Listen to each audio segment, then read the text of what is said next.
are back. We are back. Let me get my other lighting going here. Oh, give me some tea, y'all. Oh, yeah, that's better. Thank you guys for being here. I see you guys. Thank you all for being here. I see Bill Wilson, Linda Gamble. Thank you guys for modding tonight. I appreciate you. Linda Gamble and Bill. Who else we got up in here? That's it. Okay. I see you. Thank you, Girlfriend Chronicles, for joining tonight. I appreciate you. She's a content creator.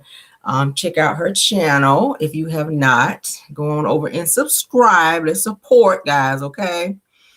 All right. I see you guys still coming in. Hopefully everybody's hitting the like button. Let's get the like button up, guys, because I'm going to be spilling some stuff tonight, honey. Well, let me get my show together. Lord. I don't know if I'm ready to do all this tea tonight. We might have to push some of this over to the Car Chronicles. We'll see. Because I definitely want to play the podcast with Mel and Carlos. And that's going to be about maybe 30 minutes. We'll see. Maybe.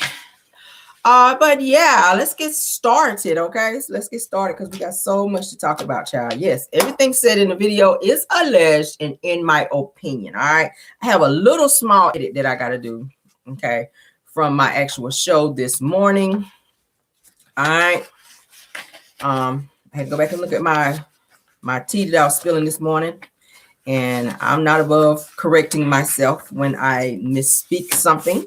But it's kind of a misspeak. It is, but it's not. Okay.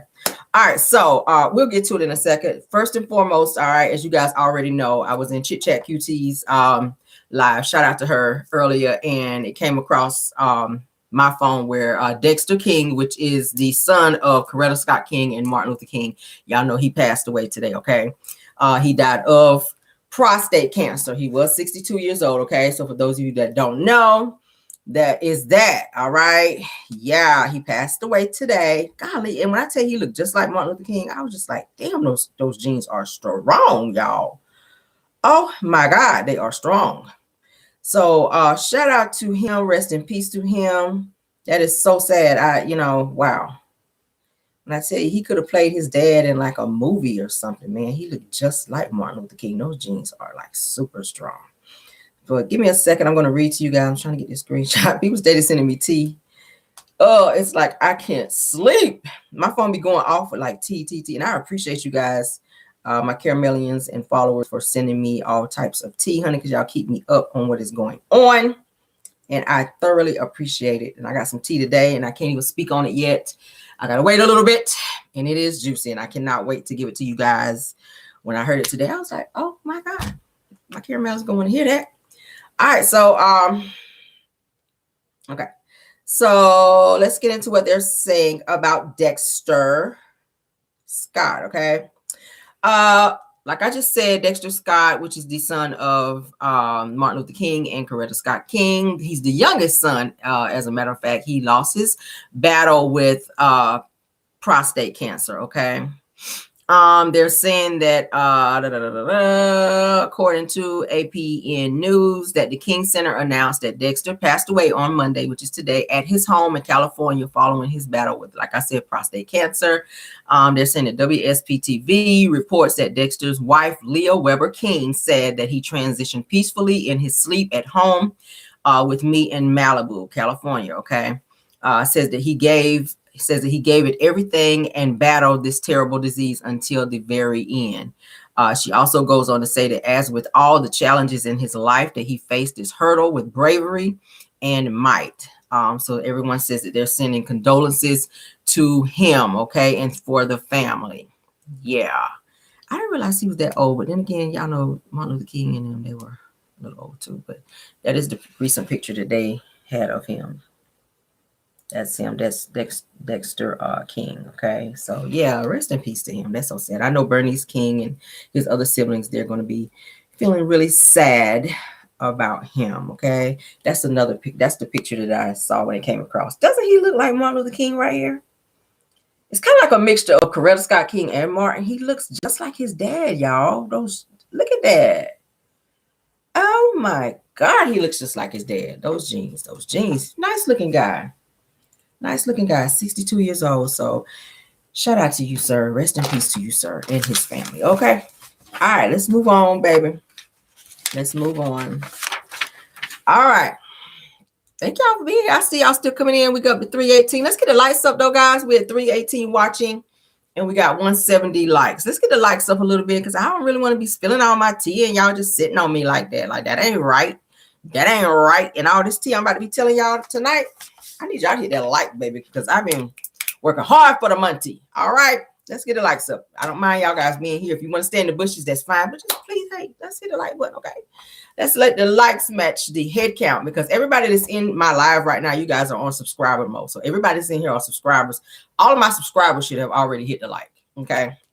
Let's support your girl, okay? And anybody else, any other content creators that you guys join, please hit the like, all right? Okay. All right, so next topic is Miss Erica Campbell. She responds to Kelly Price. As you guys know, Kelly Price called Erica Campbell out to say that that y'all know that she was saying that she worked with some people on the show Sunday Best, and Kelly Price was throwing out some allegations saying that that Erica Campbell was being loose and cheating on her husband on the road while filming the show Sunday Best. And I was like, I don't know if I believe that because Erica and Warren, they've been together for quite some time. I mean, now I know Warren did have some cheating allegations some years ago. She forgave him and they wound up staying together and working it out. But I don't know. I mean, well, you can't really say because you don't really know what happened in people's houses, but it's just sad. It's sad. All right. So this person says that after Kelly Price kind of went off and gave that information, somebody says, I was going to say, is this Sunday Best judge gospel singing Kelly Price? Said, woo, Lord, deliver her. So Kelly Price says, yes, deliver us from pastors, hoes, and pedophiles. Says that deliver us from self-righteous congregants who send their money to liars and pimps, okay? In plain sight, y'all. I said, damn. She says, then deliver me. She said, the nerve you have. I was the only artist and judge on Sunday Best that wasn't effing someone else's spouse, fornicating or messing with kids and boys, but you have smoke for me. FOH, meaning fuck out of here, says that you ignorant church-going brain dead asshole. Damn, Kelly. She says, I am a child of a preacher, 3+ generations, and I have no desire to be named among. I don't know if you should say that you're a child of a preacher after saying that. She says that I am a child of a preacher, 3+ generations, and I have no desire to be named among the gospel community. She says, you wonder why? You don't. She says, cause you already know what it is and are content to be a part of the cover up. Okay. That had been happening for generations. She says that my advice is to get off my page now or prepare to have me tear you a new one every time you are stupid. She is going off, y'all. Kelly Price, my God. Every time you are stupid enough to come on my page with your self-righteous piety. Damn. This is Kelly Price, y'all. The same one that was hallelujah up there on Sunday Best. I was like, is this the same Kelly? Now I keep saying, honey, as long as you just singing, we'll take it, Kelly. But you just have a little way about you, sis. It's just not nice. Like, I don't want to see you in hallelujah mode and then on here calling people self-righteous assholes and F out of here, you know, F off and all that. Like, that's not a good look for you, sis. Like, pick one, because now you calling other people out for them being self-righteous and not so saved, but then you get up here and you're portraying yourself to be saved on the show, but then you on social media cussing people out and calling them assholes. Like, it's a little confusing for me. It's a little. Now I pray every day, but I'll snap off on somebody's ass too. Don't get it twisted. And I ain't judging, but I'm just saying you kind of giving straddle. You kind of straddling the fence a little bit there, okay? Yeah. So the woman that she snapped off on reported her, and they removed Kelly's response to her because Kelly snapped on her. So I think it was IG removed Kelly's comment, the way she was calling her self-righteous asshole and all that. So Kelly comes back with another comment and says, be very careful with using freedom of speech to protect no name, unknown, faced bullies, mostly with private accounts that they use to threaten and harass public figures as your reason for people responding to nasty comments to them. Says that it could lead to a really, really bad class action for you, Instagram. Okay, this is Kelly snapping off at Instagram for removing her comment, which they should have, because you were doing too much. She says that the FCC and the government has been on your ass for a long time. Fix the problem and make the rules equal for everybody, or you'll find yourself facing further consequences. I'm happy to lead the charge. She says talented and famous people are the reason why you have a platform to present to people. Damn, she is cutthroat, ain't she? All right, she says, and do a better job protecting us, which she put in all caps, the people who actually make you money. She says, and have you caused, she says, and have caused you to go from being average, unknown, untalented mother effers to billionaires after growing up as average, non-talented mother effers with an opinion about SHIT that they don't know nothing about. This is Kelly Price, y'all. Girl, you are doing a lot, Kelly. Woo, child. She says, now that I think about it, maybe that's why you go so hard for these dumb fucks and subscribe to your social media platforms. She said that they are, you, so you protect them and attack the people that you really want to be. Okay. Kelly Price is so damn problematic. I swear. Baby, just sing, okay? She and Tamar Braxton are one and the same, and then they play victim when somebody get on their ass, right? Like, girl, Tamar does the same thing. Tamar talk a boatload of shit online, and then when somebody snap off on her like K. Michelle and call her ass a muppet, oh, that's bullying. Bitch, you were just talking crazy. So now we can't come back and snap back at you when you be saying crazy stuff. Now all of a sudden somebody's a bully. Kelly, you doing too much, all right? Like, you're doing too much, sis. All right, so let me finish though. When she called out Erica Campbell, she also called out Kirk Franklin. I kind of touched on this before. She says that Kirk Franklin is very zesty, okay, and she referenced Jonathan Nelson, the little young gospel singer dude to be playing the guitar, of being with boys. I said, oh shit, not being with boys. And she said that the wicked preachers exist and that y'all keep coming to see them, giving them your money. Okay. So she done snapped off. Erica Campbell, she did respond to Kelly Price. She says that the Holy Spirit will not inspire you to gossip, lie, or ruin the reputation of others. She says that you think you're humble. Wait until God instructs you to serve someone who has hurt you, bless someone who has betrayed you, or minister to the very person who have salted your name. She says, are you humble enough? All right. That was a nice little save read, I guess. But I wanted to hear some. When I hear read, I want one of these. I don't want one of those hallelujah reads. I don't do them because I feel like you got to go like under and below. Like, okay. Let me see what y'all saying. Said Jonathan Nelson said, no, Lord, I like him. I like him. I like Jonathan Nelson. I do. Like he just has a nice voice. He does, baby. He get on that guitar, baby. It's like it's something about his voice. I love him. But yes, child, that's what's going on with Kelly Price out here, honey, reading the people down, baby, and call it out. I don't feel like that was her business to expose that. Like, I feel like we already kind of knew that Kirk had a little zest in him, just a little zest. We knew he had some damn issues, the way he be up there gyrating and shaking his ass and stuff like that on stage, like the pants be a little tight, kind of like Martell. So we kind of knew he had a little zest up in his vest. But I don't feel like that show plays Kelly Price to be calling that out. She was saying that she's tired of people calling her fat. Well, stop eating so fucking much, Kelly. Like, if you don't want people to call you fat, don't eat so much. I mean, you are a public figure. You are seen on stage, so you have to present yourself as such. It's not healthy, and that's nothing against anyone who's a little overweight. Shit, I used to be a little plump, but I took my health serious, and I got out here and I started working out and eating right and cutting back on, as much as I eat. I cut my portions back and my weight started dropping. Shit, you have to. And I replace water. I drink a bottle of water before I eat, which makes me feel more full.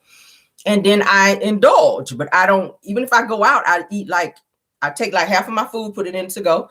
And the other half, I try to eat it. I just don't eat a lot of food.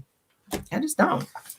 I mean, I like food. I'm a foodie, but I don't eat a lot like that. I used to eat down, but I was like, that shit ain't healthy.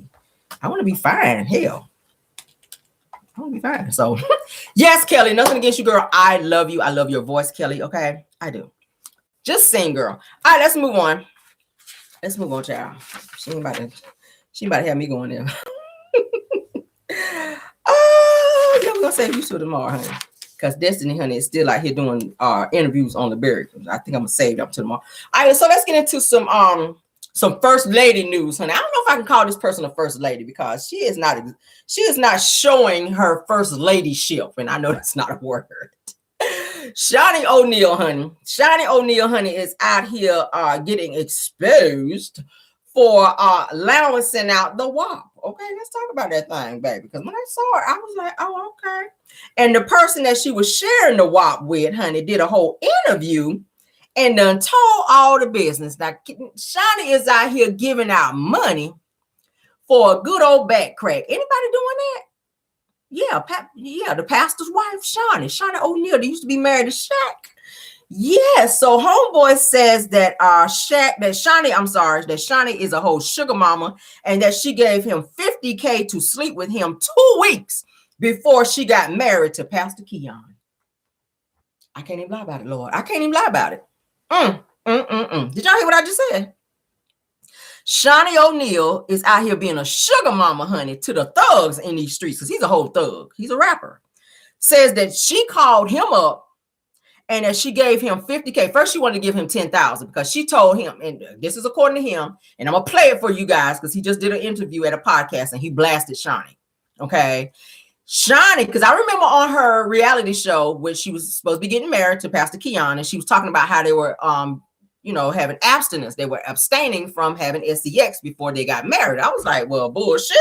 Not if you out here offering dude 10K. And he said he told her 10K ain't enough. So she upped the ante to 50K. And he says that Shaunie told him, I need some good DICK before I get married. And that was 2 weeks before she got married to that pastor. So why you telling him that y'all are abstaining, but you over here calling on the Lord with the rapper? Somebody said, say what? All right, so let's get into it. Because, baby, I was like, oh, child.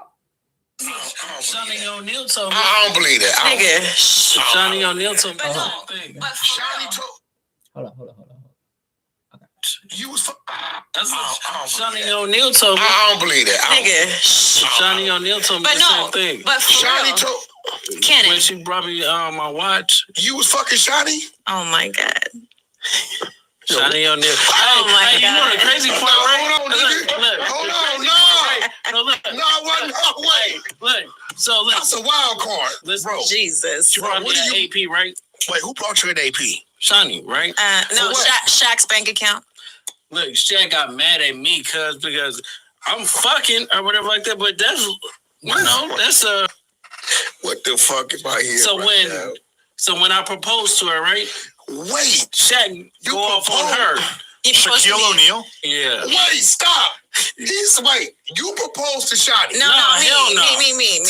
To her. When he proposed to me, Shaq DM'd me and said, I wish you the best What the of fuck luck. you got to do with Shaq? Because he was my friend. Prior to him and Shaunie. Prior to us. So when Shaq I know who posted you this, are. Yeah. Because he fucked his wife or ex-wife.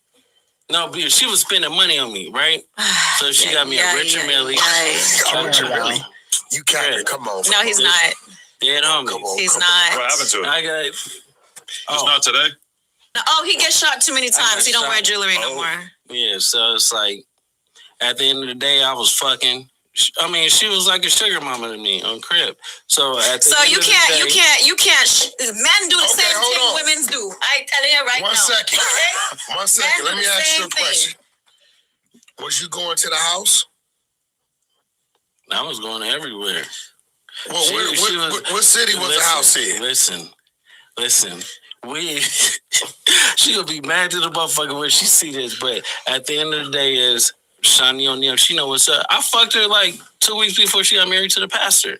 Oh She my was like, God. You gotta get her divorced. Stop it. No, she told me, she was like, I need some good dick before I go down the aisle. I said, Crip, I got you. What you got for me? She was like, but listen, she was like, I got 10,000 for you. I said, that's not enough. When I pulled up, she gave me 50. So. She was trying to cop. She gave you 50 high five, baby, high five. You got it like that? Good one. High five. Yo, that's what Shaunie O'Neal told me. I don't believe that. What y'all think about that? I see some of y'all saying you don't believe it. I see some of y'all saying Shaunie do like them younger guys, because if you guys watch older episodes of Basketball Wives, she totally had a younger boyfriend, and she totally spent a lot of money on him. She bought him a whole, what was it, a Lambo. She bought him a Lamborghini, a $200,000 car. Her boyfriend. I'm not spending that kind of money on you unless you my man. You don't put a ring on this. Oh, that's unlimited.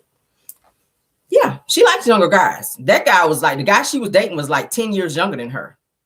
So it is rumored that she is like a sugar mama to these guys that she dates. Okay.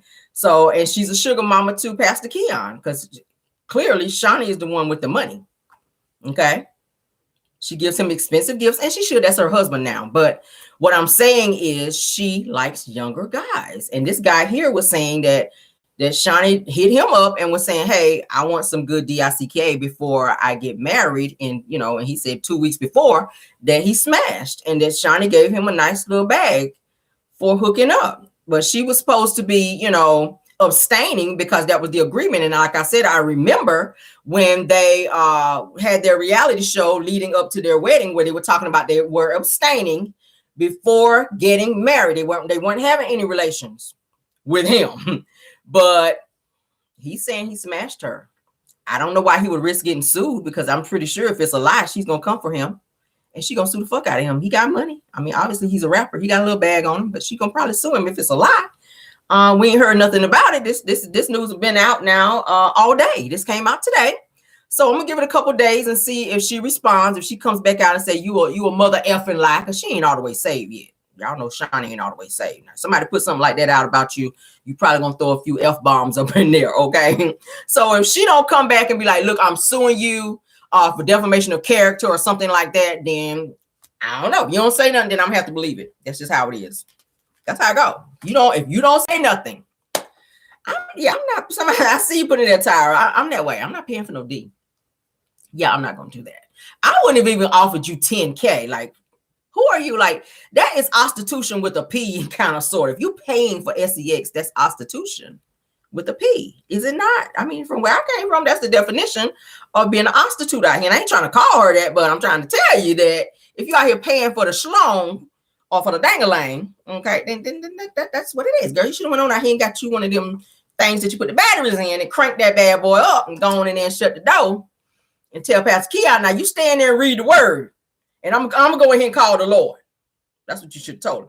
You stand there and read the word. I'm going to go ahead and call the Lord. I'm going to lock the door. Now, don't try to come in here for give me about 30, 45 minutes. All right. And if you hear any loud noises, that's just me just sending up a good old praise. Something like that. Okay. And go on in there and handle your business. And when you get done, then you come out. If y'all are abstaining, I don't know if the Lord would care if you use a toy versus just being out here all willy-nilly humping around like Bobby Brown. But apparently, I mean, I don't like men that kiss and tell. Let me go there. I don't really like men who kiss and tell. I don't feel like you should have done an interview and said, oh yeah, I smashed Shaunie. Everybody know her. Already that that's gonna cause a huge ruckus, and everybody's gonna be jumping on this whole situation and wanting to talk about it and kind of giving her the side eye. Like, that's embarrassing as hell for her now to walk through that little side door that the first ladies walk through, because I done seen their little service before.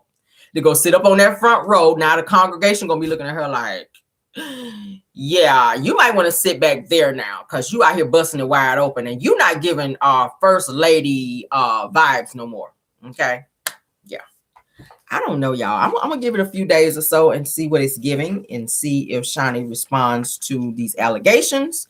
And if not, I'm gonna just have to go ahead on and take it, as that you out here child busting it open. Okay. I mean, yeah. Because you were hanging around Evelyn for a while. So I don't know if Evelyn done rubbed off on you just a little bit. Shaunie, I pray it. Let me point my hands towards you, girl. All right, yeah. I hope Evelyn ain't rubbed off on you, child. Let's move on, Lord. I just can't, child. I just can't. I don't know what the pastor's saying about it. They probably home arguing about this shit right now because it's all over social media, y'all. But you know her husband is a little moist, though. He is. He's a little moist. He is. But let's continue, Lord.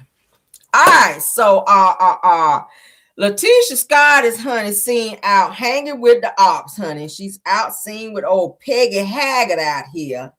Now, y'all know that we don't fool with old Peggy Haggard in no way, shape, or form out here, okay? We sure don't. But old Tisha was seen out there hanging with old Peggy. They had something going on at Black, and Peggy was seen with her, and we was like, okay, look at old Tisha and Peggy with her 187 damn teeth. That's old Tisha hanging with the ops. And they were saying that Tisha show be hanging around some of the side chicks too. She done been around Arionne before as well. Okay. Now they were saying that I was telling y'all this morning about Tisha and Marcel having to go to a hotel because they don't have no hot water. Something happened with their hot water heater. It went out. So they're going to be staying in as 17 millionaires. Okay, they said it was 17 millionaires. They were millionaires. Tisha, you just said that at the reunion. We are all millionaires. Y'all don't remember that? So now you guys, y'all ain't got the money to be fixing y'all hot water heaters. Y'all in a hotel now for quite some time. Until they, I guess, come up with the money to get it fixed. Okay, we talked about that this morning. All right.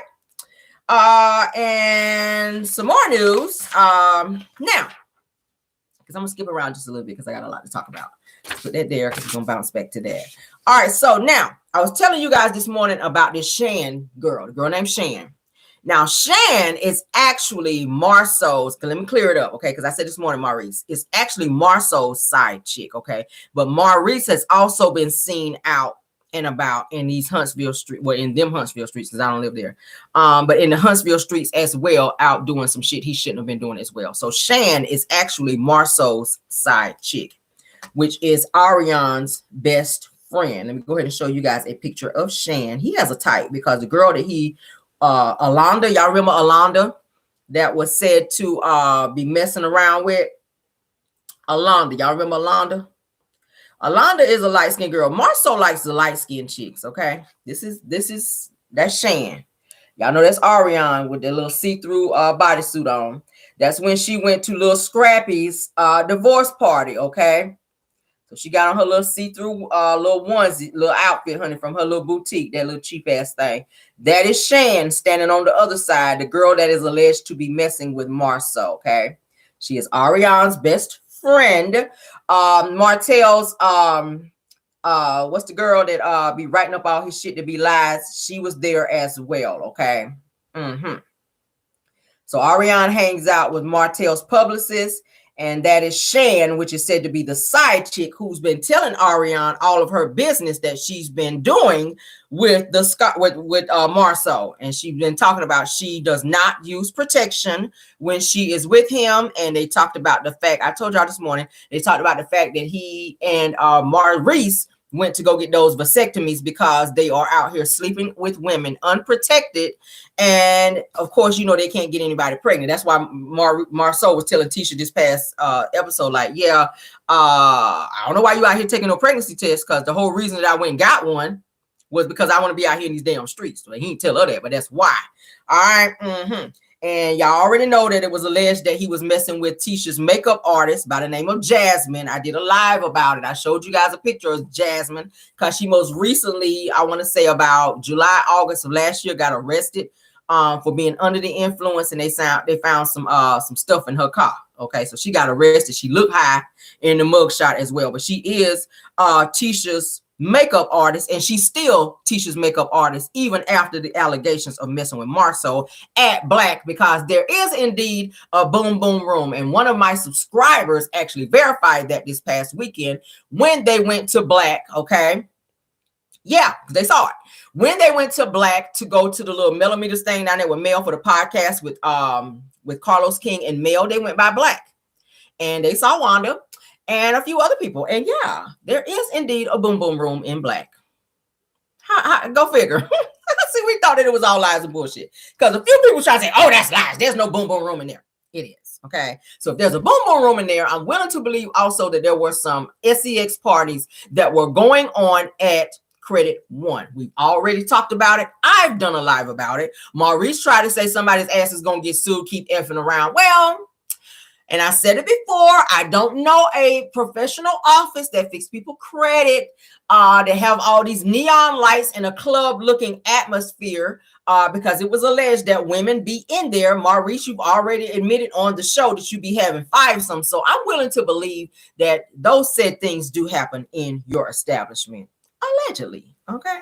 We'll put that on the end because y'all know I love to be cute. All right. Yes. Now, I have also one of my subscribers who lives in the Huntsville area. Live rather, because yeah, I went to school. That live in the Huntsville area was telling me that Tisha, okay, Tisha Scott, be out and about with her kids and pulling up on Marceau, like at several bars. So she knows, Tisha is aware that Marceau be stepping out. Okay, I'm gonna say it again. Tisha is aware that Marceau be stepping out. Not that bullshit she be talking about at the reunion, that she ain't had no proof, she ain't seen nothing until she sees something concrete, then she's staying. She has seen several incidences with her husband, but Tisha is never going to leave. She is so far, she's so deep in. Her credit is all of this.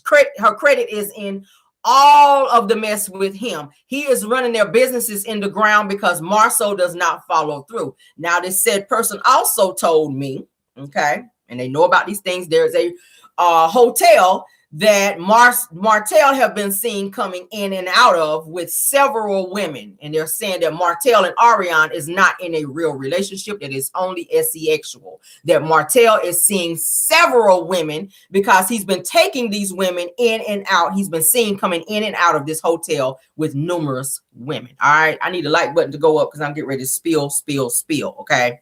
I ain't about to give y'all all my tea and y'all sitting on these likes. I can't do it. I can't do it. All right. And y'all know my shit be verifiable. So I ain't gonna never talk about it over here if I can't pull up some receipts. I'm just saying. Yeah. So all this bullshit Tisha be talking on the show, I ain't saying nothing concrete. Yeah, you have. You have. And like Melody told her, if you want to know what he's doing, you better get them kids to a babysitter or get them kids and pack them up and go on down there to the bar and see what he's doing. And that's exactly what she's been doing. Pulling up on him.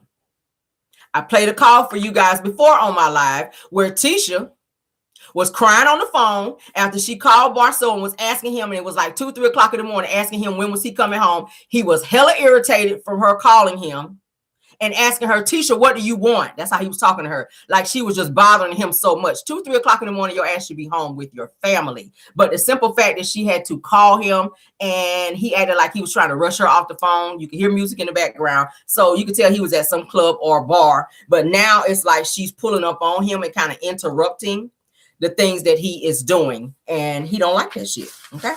So I feel like there's some type of an arrangement between them to where he does what the fuck he wants to do, as long as he don't bring it home and as long as he don't like openly embarrass her. But they're saying it is all over town that Marceau is a straight up hoe out here. Allegedly. That's what was told to me. And the person that lives down there said that they know them very well. And they said the people in Huntsville do not watch Love and Marriage Huntsville because it's a bunch of bullshit.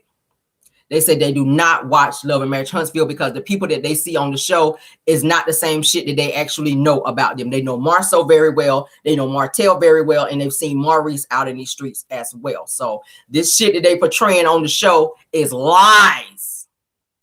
Lies, okay? Tisha, your husband be out there, okay? Be out there. And I'm waiting on some more tea to come through so that I can share with you guys as well for more verification. But like I said, the Huntsville, one of my Huntsville subscribers really gave me some really good tea to say that there is a boom boom room, like I said, in Black. That's where they go to kind of do some little freaky deaky stuff, okay? So it is like a little special room there. But yeah, said that Tisha do be riding around and looking for Marceau, and she do be seeing his car at bars. I told you about when Tisha went to Atlanta for the Beyonce concert when Stormy and Courtney pulled up to some club, which just so happened to be the same club that Marceau was at. Marceau was outside in the parking lot with several women up in his face. He had the little, because the way his doors do on his car, they go up like this. So he was sitting like in his car, and then he had like several women all up in his face. And Courtney and Stormy walked up because they were on live. And he looked very surprised and or shocked.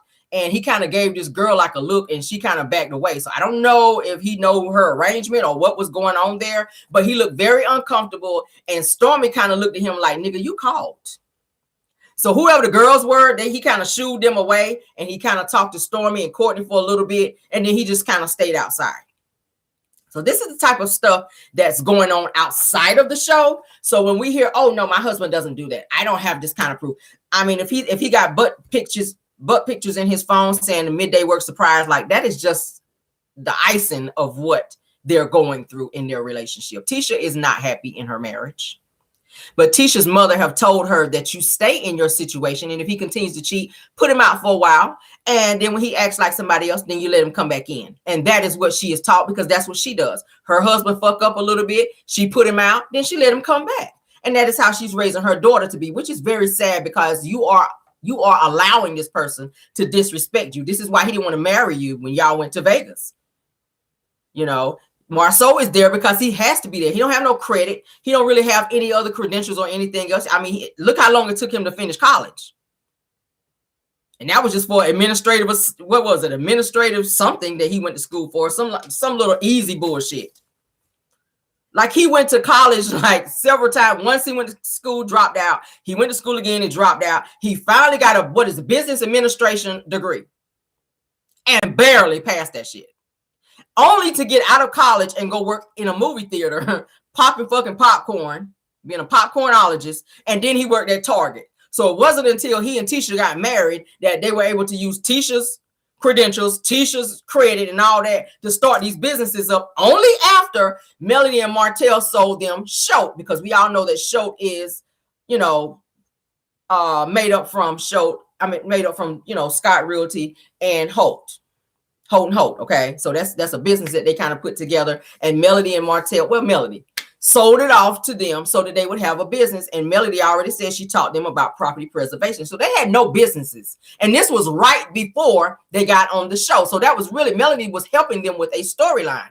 They just got Black just a few years ago. They haven't had that long. So they were getting on the show, just getting businesses and creating their own storyline. So they're not these millionaires where they've had all these businesses that they've been sitting on. Like they try to act like on the show. They just got Black a few years ago. Like just. Okay. And now they're running down in the ground this whole Shoat Realty bullshit, because from what I'm hearing, they start a lot of businesses and they never finish it. And we know that's true because we've already heard that in the deposition with Marceau with the whole Zen Garden situation. Okay. So they start businesses, they'll go in there start, but from what we're hearing, and it's all over Huntsville, which is why they're starting to branch out in like areas like Mississippi and other places. They ruin their reputation in Huntsville. Black is definitely co-owned. I think there's like 5 people that own Black, so they don't own it outright. There's like 5 owners of Black. So Tisha and Marceau, I guess they're like the face or whatever, but they own it. I want to say Maurice's name is on there as well. It's like 5 people though that own Black. So it's not just Tisha and Marceau. And one of my subscribers that actually went to Black said it was barely anybody in there. And that's so crazy with the weekend being as packed as well. But I know they had snow and stuff as well. But any other time that they show that they have stuff, it's hardly nobody there.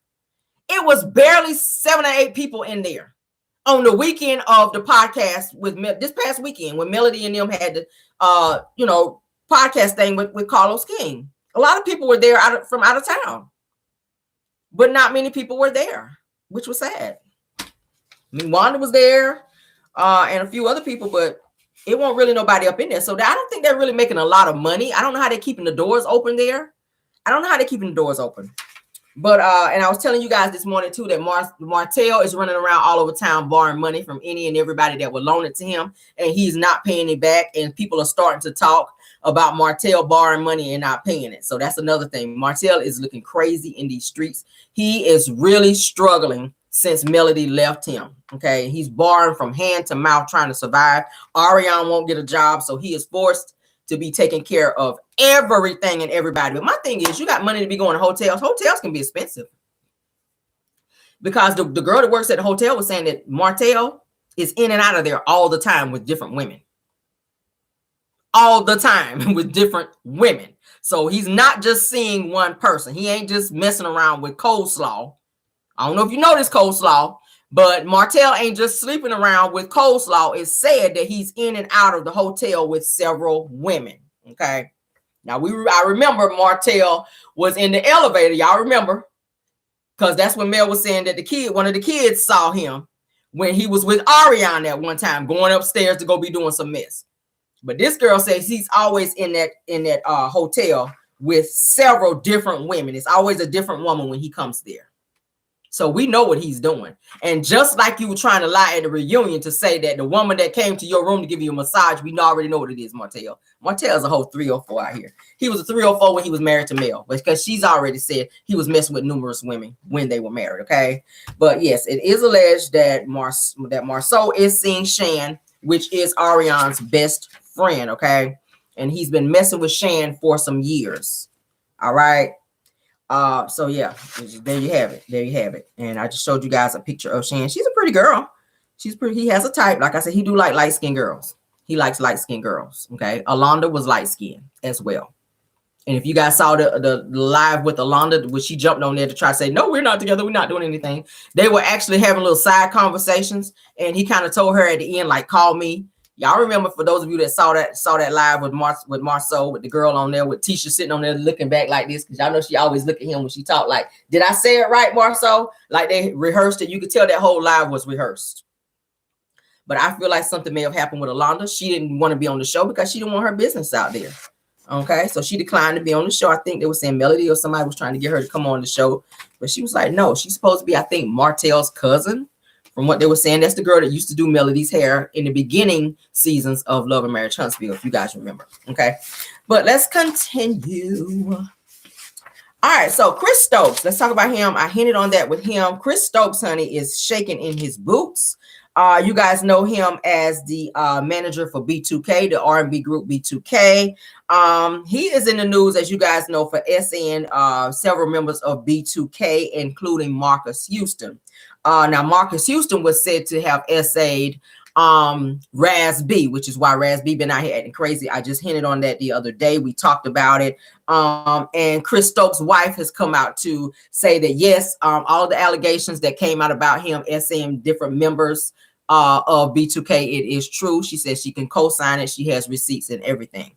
So one of my favorite content creators went live to actually talk about Chris Stokes and was showing mad receipts. When I'm talking about receipts, baby. Guess who hops in their chat? Guess who hopped in this content creators chat, you guys? Chris Stokes. Ain't that some shit? Chris Stokes, because I took screenshots of what he was saying, because he was very nervous, you guys, when those receipts was dropped on his ass. Let me go ahead on down the line and read some of this shit, because I was like, what? Shout out to Sean Davy Way. All right. Now, he did a live, and he was talking about Chris Stokes essaying different members of B2K. So Chris Stokes jumps in his chat and says to him, let's talk about this in private. He did not want it talked about on live. So he wanted him to end his live and talk to him in private. Now, the crazy thing is he had already had a conversation, I think through DM with Chris Stokes. Chris blocked him. So he was like, F that. I'm just going to go ahead and do my live and drop receipts, okay? Which is what he did. And when I tell you, he has some very good receipts. So Chris hops in his live, Chris Stokes, and says to him, okay, let's talk about this. Listen, so let's talk about this in private. And he said to him, I'm going to drop the link and you can come up and you have to be on camera.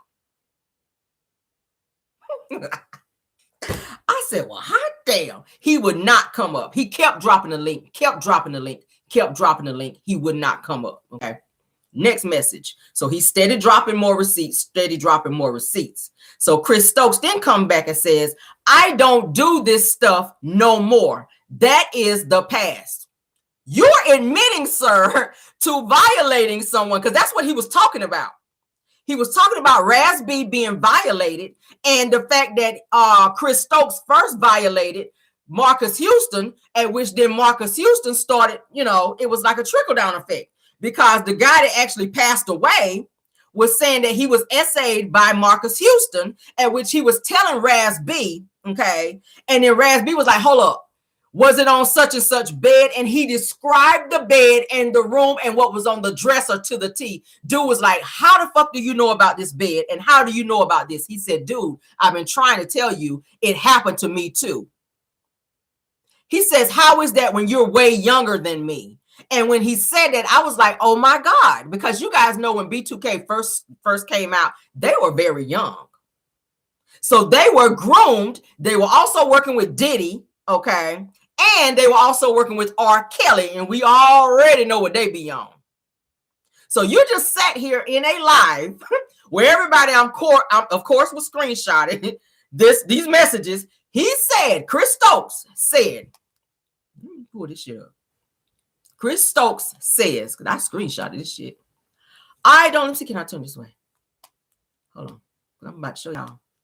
So y'all see I ain't lying. Boom. Y'all see that? You see what Chris Stokes? Y'all see it? Chris Stokes. I don't do this stuff no more. This is the past. Do y'all see that? Bruh. You just admitted to something you've been saying for years, because B2K been saying for years they've been violated. So you just admitted to something that you've been saying for years you never did. And your wife just came out to say that she knows and she can verify that you have. Let's continue. There's more. Oh, he kept talking. So as the content creator continued to talk and drop receipts, Chris then comes back and says, you're delusional and living in the past. You know why I blocked you on IG and DM, okay? So now he's mad because this content creator won't stop talking and dropping receipts on him. All right. Then he comes back and says, just wait. The truth will reveal itself. I'm out. And he puts up the deuces like this, okay? He ain't gone. He comes back and says, I will fly you out here to LA so that we can clear this on my platform. You know how to get a hold of me. I'm out. The deuces again, okay? He comes back after dude keeps dropping receipts and ain't hearing him, because he keeps saying, I ain't hearing nothing you got to say. I dropped the link. If you want to talk to me, hit the link and come up, and you got to come on camera. That is the ultimatum that he gave him, but he wouldn't do that. He wanted to keep talking in the chat. So then he comes back and says, hey, drop your Cashapp. Is that a deal? So now you're trying to bribe him to make him stop his live, to make him stop talking about him. I'm going to show you. Let me show you. So you know I ain't lying. When I saw this shit, I said, did this motherfucker just really do that? Let me blow it up so y'all can really see it. You see that? Y'all see what Chris Stokes says? Do you have a Cashapp? Deal. That means shut up. Don't talk about this. I will pay you to stop talking and revealing my tea. I said I got to share this because we totally just talked about this the other day. So you're trying to pay somebody off for their silence, which is what you've been doing, because several members of B2K have been trying to say, hey, he's been doing this to us. So you served them with cease and desist so they could not talk. Okay. You served them with cease and desist so they can't talk, and threatened to sue them and threatened to end their careers. I said, oh my God. I did a live about it. So I said, y'all got to share that, because it's the audacity for this bitch to get in somebody's chat and trying to shut them up. He was trying to throw him off, but dude was like, content creator was like, if you want to talk to me, hit the link. He kept dropping the link. He said, if you want to talk to me, hit the link and come up on my panel, but you have to come on camera. We're not getting ready to play like that. So you just admitted in this chat that what you did was in the past. It don't work like that, okay? It don't work like that. You don't get to just say, oh, that was in the past, because Raz B is still dealing with the past. And y'all try to make it seem like he was just this, dude that was just out here just drugged out, and that he was just crazy and delusional, that all these things happened to him when he was trying to tell people. but then you serve him the cease and desist to shut him up. And this boy had to move all the way to Japan. Yes. Shout out to Sean David Way. Because, baby, when I tell you he have good receipts, yes, he does. I was watching his live because I was like, let me watch this because I just covered this thing with Chris Stokes and with his wife coming out. So I said, let me go over here and let me see what his commentary is saying on this because I like to listen to him sometimes. Raspy was not lying. I see y'all put it in there. He was not lying. This man just sat here and admitted it. He just sat here and admitted it. I said, oh, my God. Okay. Oh my God. Let's talk about it in private. I'm gonna read them again. I don't do this stuff no more. That is the past. Okay. Let me show that message again, honey. I said, oh, baby, you just told on yourself. Look right there where it says Chris Stokes. I don't do this stuff no more. That is the past. Oh, don't you love when a plan come together? I want them to sue his ass something serious. Somebody said unbelievable. Yes. Yes. Thank you, Sean David Way, baby. And I love him all the way down. He is hilarious as hell. I love me some Sean David Way. But yeah, thank you, honey, for putting out them receipts. And thank you for making Chris Stokes come on here and tell on himself, because that's exactly what he did. And try to bribe you. Try to bribe you all at the same time. Said, drop your Cash App. That's what he told him. Drop your Cash App. Is that a deal? He was like, no, nigga, hit the link. I'm dropping no fucking cash. You don't get to do that. No. Hit the link and come up and talk. He would not do it. So that says everything that needs to be said. So shout out to Sean David Way. Thank you, sir, for putting that out there. I want to show them receipts to show that B2K, you guys, y'all go ahead and file y'all lawsuit because, yeah, it's right there where he already said that he did it, okay? So, yeah, if y'all hit me up, CaramelReal75gmail.com if you want the screenshots. I'll shoot them right over to you. All right. Yeah, because I want them to get justice, honey. Whatever needs to happen, we'll send it to child. I'll send you the receipts because, yeah, they'll be in my phone. I don't throw anything away. I don't. Okay, let's go on. Oh, baby. Now, we get ready to get into this live here in a second. Arionne, she does, let me go ahead and do this because I'm trying to put all my receipts out, honey. I want to talk about all this stuff. Now, y'all know Arionne, she's already put it out there that she knew Stormy prior to Stormy getting on Love and Marriage Huntsville, even though Stormy has lied and said she did not. All right. So Arionne, of course, Arionne says that I will be speaking on the girl who just did a live about me trying to clear her name or whatever. Let's be clear. I was never following you on Instagram, says your personal page and your business page, followed me and you unfollowed me on your personal page after you paid to get on that show, meaning Love and Marriage Huntsville. So y'all remember there were rumors going out saying that Stormy paid her way on the show. Okay, they said she paid a very lucrative amount to one of the cast members. It was said that she paid Martell, I'm not sure who it was, to get on the show.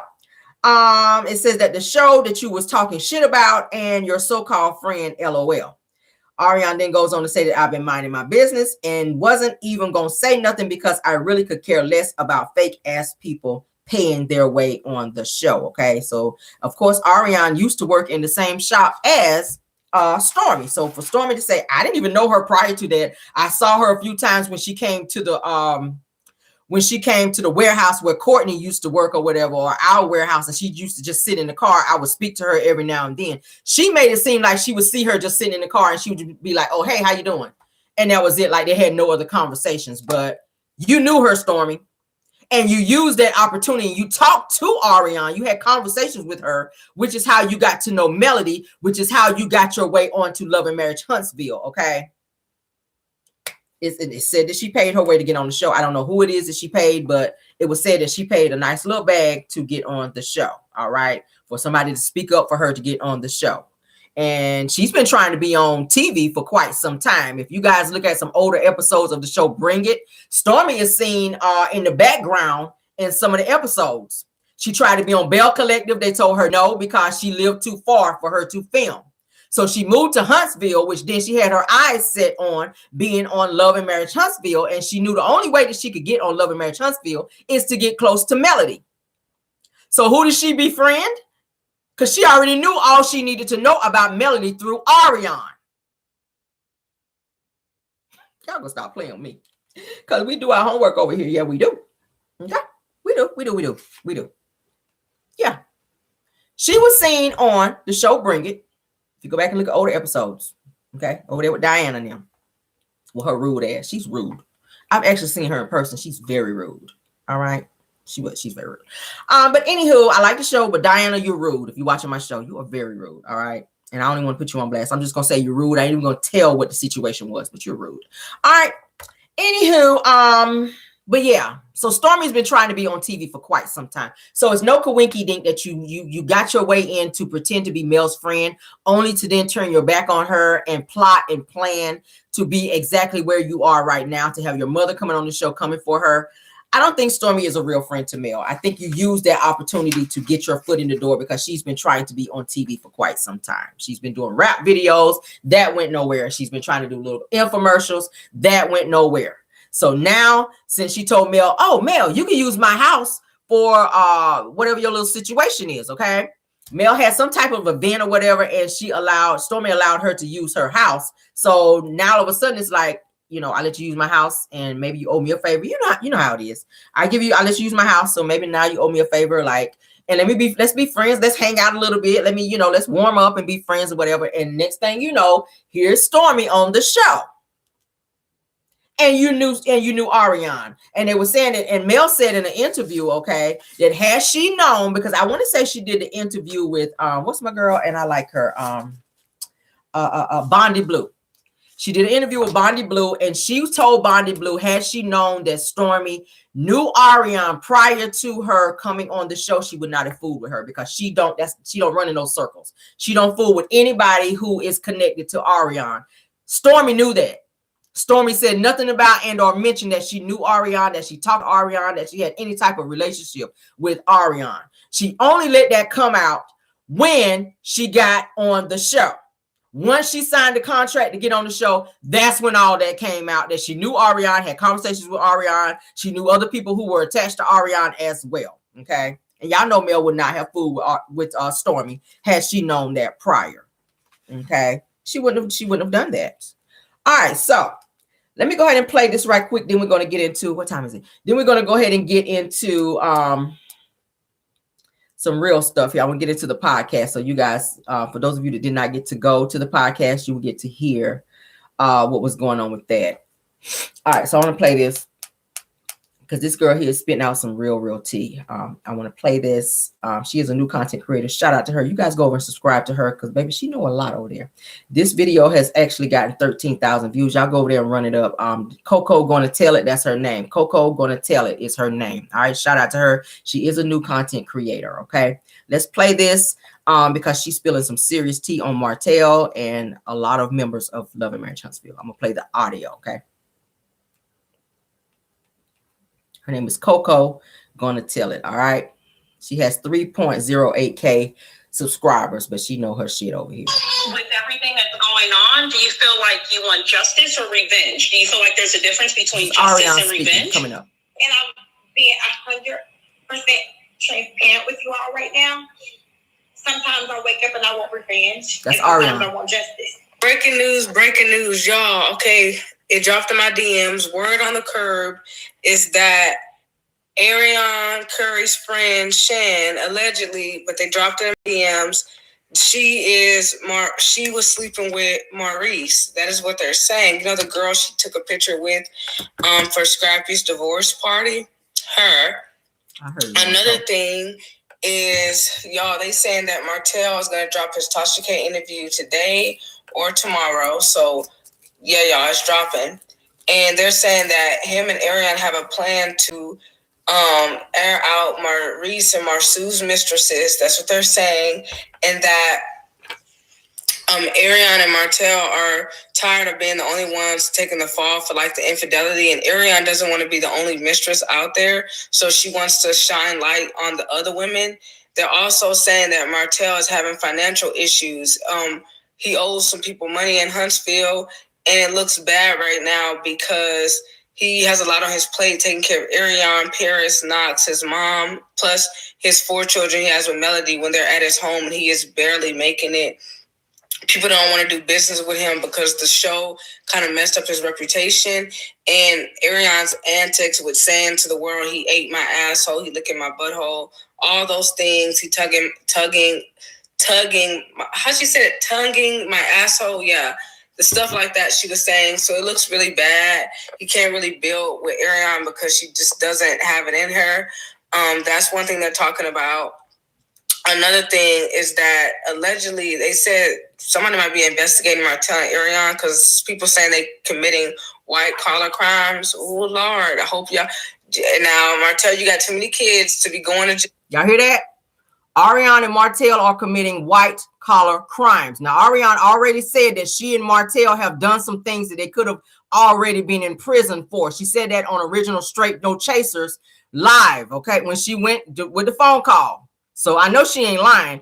Arionne said that, and Arionne is going to be Martell's downfall, okay? Her name is Coco Gonna Tell It. Y'all run up her subscription.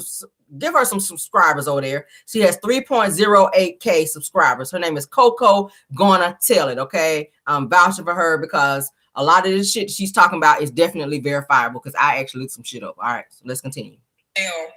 Trying to commit white collar crime. You better not be out here trying to steal from Uncle Sam or hide money from Uncle Sam. So that's what they're saying, y'all. And that Martell is gonna those quick deeds is definitely one of them. We talked about the quick deeds where he was doing this money stuff with Belinda. Y'all remember? Okay, let's continue. That's his love for Arionne and this upcoming Tasha K interview. He's gonna talk about how their son Maverick Knox Holt was made in love. And he's going to be putting down Melody, but uplifting Arionne. And him and Arionne are living together. They are together, y'all. And, yeah, he's going to make him and Arionne's affair into a love story on Tasha K. And him and Arionne are definitely trying to pitch their own show and capitalize off of whatever notoriety they think they have.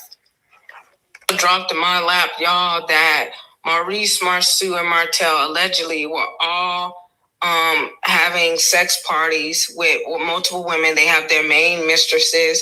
And that clip where Arionne was talking about how they had the side chick trip, that was not the only trip they took their side chicks on. They took their side women, their other families, basically on multiple trips away from their main families.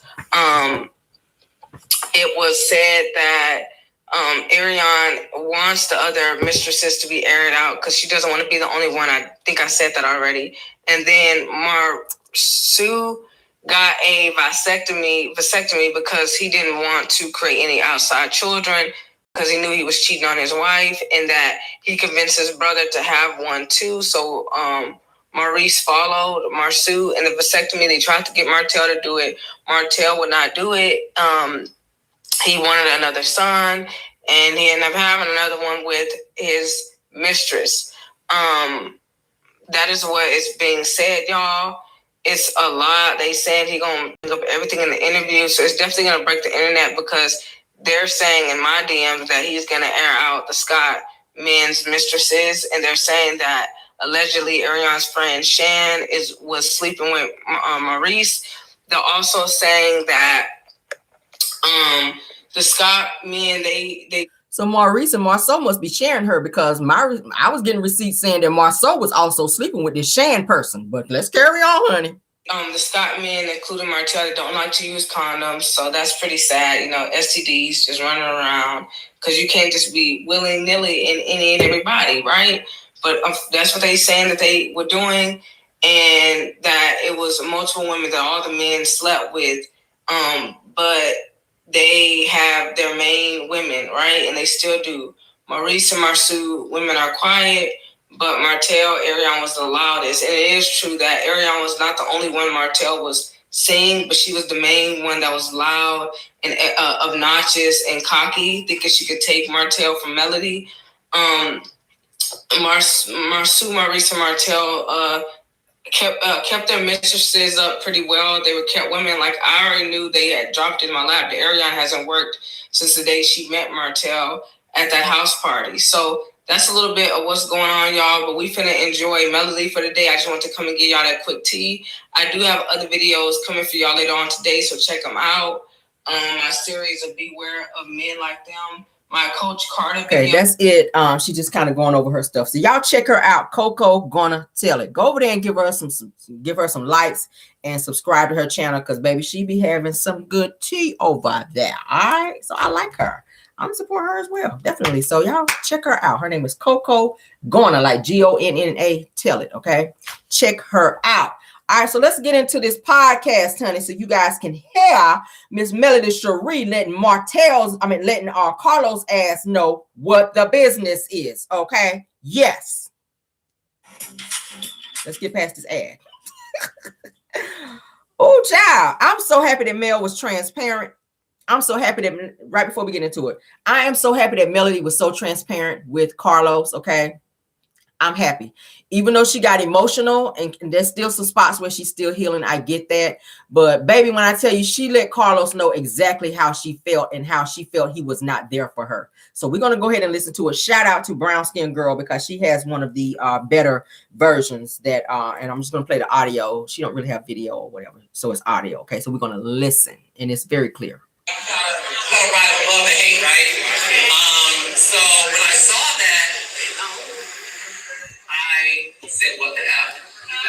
And then I decided to sit still, because I said, God doesn't do anything by mistake. Everybody here? And for this to come to me while I'm being inspired by this film, this ain't nothing but the devil's workshop trying to knock me off my game, because at the end of the day, it was a lie. Okay? So, your ex, bro. He wanted it, and he got his real life film.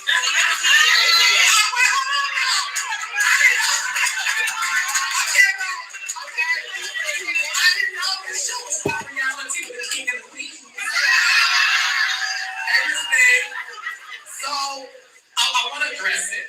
So the comment was the scene between you and Martell. And I'm gonna tell you the truth, because at the end of the day, all I have nothing to hide, right? I know. You say, listen, when you are in this position on this stage, people will say things about you that aren't true, because the lie spreads faster than the truth, because it's all okay? And that's the reason why I know the power of my voice, honey, and I use it for good all the time, baby. So when I saw that comment, and the comment I'm paraphrasing, because when I saw it, I went back to my business and watched The Color Purple, and I found out the afterwards. We'll talk about that too. So the comment said, like, it was talking about a scene that you and Martell taped for the season finale, right? It was a one-on-one conversation. He brought flowers, and the ex Martell said that I told him to bring flowers. Now, I didn't become the king of reality TV by telling people to buy grocery store flowers. Everybody here? I'm a turn of the jet. You know what I'm saying? I got the rich coming out the crib, baby. I'm gonna tell you to do something. It's gonna be on a bigger scale, not 1999 flowers from the. All right, so let me catch some of you guys up. What Carlos is saying right here is that the season finale, when Martell and Mel were sitting at the table, and Martell then said that Carlos told him to bring flowers to Melody for that scene because he's acting. Carlos pretty much is saying that that was total bullshit. He never told Martell to bring flowers. That was all on him. So Martell, you've been caught in a lie. Carlos said he never ever told you that, and production never told him to do that either. And Melody was saying that, you know, this is something Martell's done before when he bought her the 10 dozens of roses. Y'all remember that? Let's continue.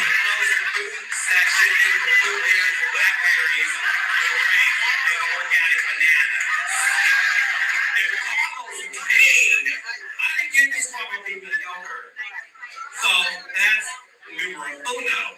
So that's not the truth. Now, I'm gonna talk about it. Can I get a minute? Can I talk? I'll talk about it. Raise your hand if you have one in your hand. Okay. So let me tell you something. I don't beg my man for something, so I'm not gonna beg another woman's man to do anything. So I don't beg people to do anything, okay? When it comes to this show, and stop me when I'm lying, right? When it comes to this show, Because I'm going to tell you how it works, okay? And we'll get to the other stuff. Producer and talent are the cast members, right? We have conversations about, okay, so this week, what you want to do? Well, you know, I want to do True, right? And then we set the stage to make it happen. We got it clear, okay? All the boring stuff I don't care about. Every location you see, kind of talk to the bands and filming and scheduling and timing. Make sure their schedule is ready. All that boring stuff. Y'all just like problems with the team, right? Let's watch out. So the conversation between he and I was, and listen, this was his reality at that time. And I want to make it very clear because we filmed that scene months ago. So months ago, there was an intention of, I want to speak to her. Okay, fine, because they weren't filming together, and you guys know that to be true by watching the show. They weren't in scenes together. Y'all hear that? Martell went to Carlos and production and said he wants to talk to Mel. So he is initiating filming scenes with and wanting to talk to and be around Melody, knowing he doing the shit off the show. But listen to him. He wanted it, and we set the stage to make it happen. Right? We set the stage. I don't beg anybody because the one thing that we do, he wanted to do it. We then asked Melody, hey, Martell would like to meet with you. Are you okay with that? She said, all right, we'll meet. Cool. Right? That's how we set the stage. I didn't beg him. Stop one more time. I'm going to be stopping periodically so we can count. Now, you guys do remember when Martell says production asked him to do it to film the scene. Now, Carlos, who is the producer of the show, this is his show, he is saying Martell came to him and asked to set that up. And he asked Melody, are you cool with having a conversation and or filming this scene with Martell? Okay. Okay. Nor did I say get flowers from the grocery section. Nor did I feed him lines because the other thing that was in the book were actors. And that's the shit that pissed me off. I'm gonna tell you why. You just say what you want about me. One thing about me, I'm the child of God, so I only care about the men I serve think about me, right? But don't do that to the integrity of my production, because my producers leave their hometown, their family, their kids to come to Huntsville to make sure that this cast has a great show. So don't do that to me, nor my production. And more importantly, don't do that to the cast.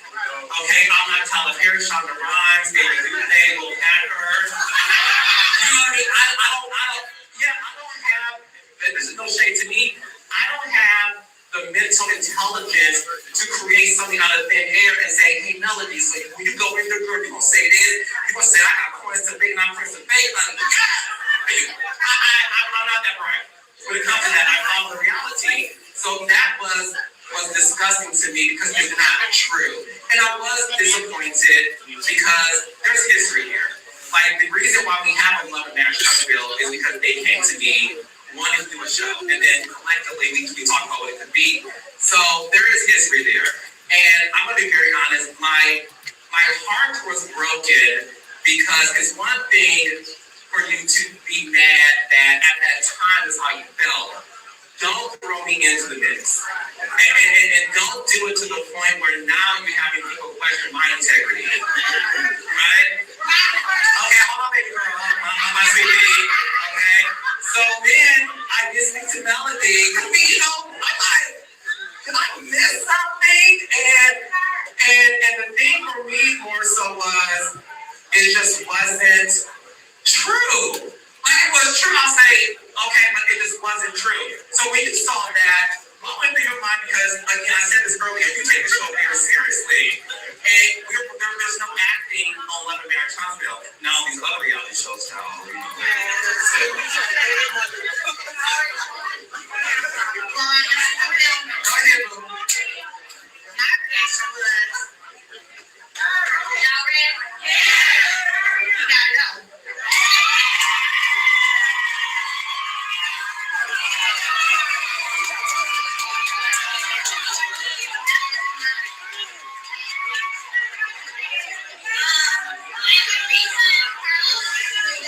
I felt sorry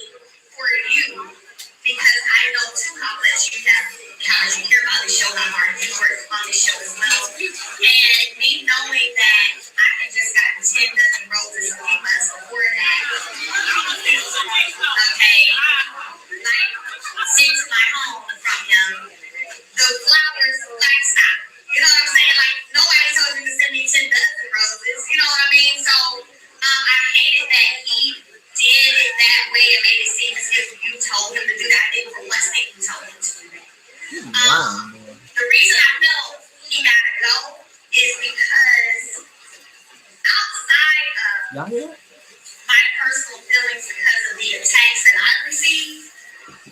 The show as a whole, whenever you have him,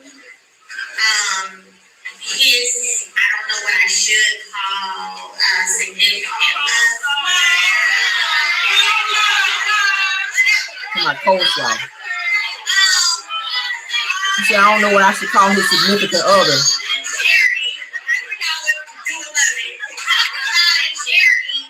Information pertaining to things, pertaining to, I still remember when you came in the hospital last season and met with us, and it was blasted by, and it had to come from him, and it was her, and my name came up, and I was felt out to disrespect. It's just a lot, and at some point, when do you start making people take accountability? Boom. Because people can say all day that, like, the millimeters do this, the millimeters do that. Well, people would stop doing things, the millimeters wouldn't have nothing to be done. Say that. And so, when they make the show, the reunion, I don't think, because I still gotta watch part 3, but I don't think, because I ain't seen it in the clip, was so many people on that stage came for the millimeters. I'm sure you remember that part. And I stood up for the millimeters. I was like, what up? Y'all ain't about to put everybody, let me get y'all my exact words since y'all all in the building together. I said, y'all ain't about to put everything on the millimeters. I said, let me tell y'all something. Did y'all forget how the millimeters came about? The millimeters came about because every one of y'all got on the stage right now started attacking me. As a unit.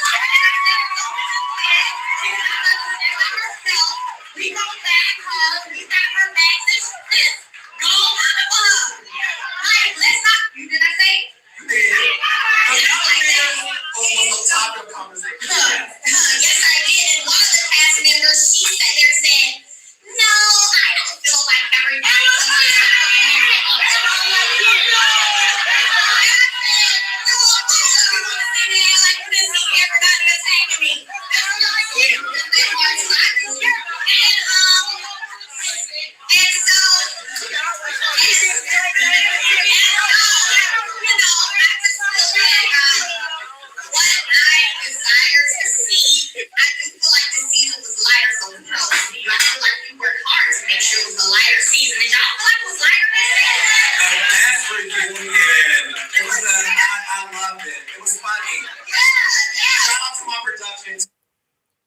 What part where Martell was acting a fool?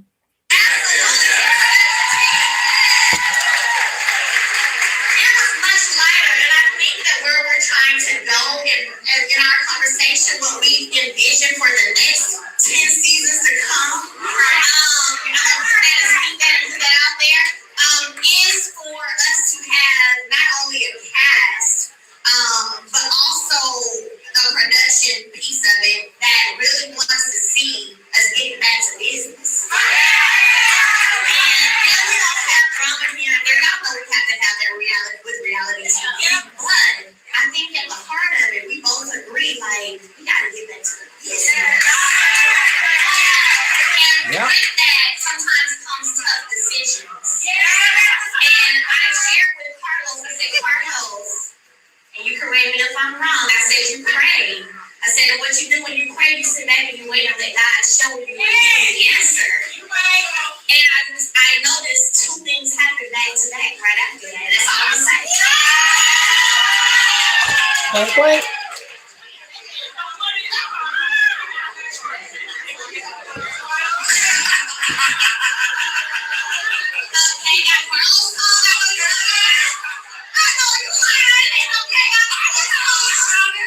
Let me pause right quick.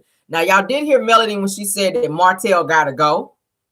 Y'all heard when she said that. So she is telling Carlos Martell needs to be off this damn show because really he ain't doing nothing. He really don't have a storyline.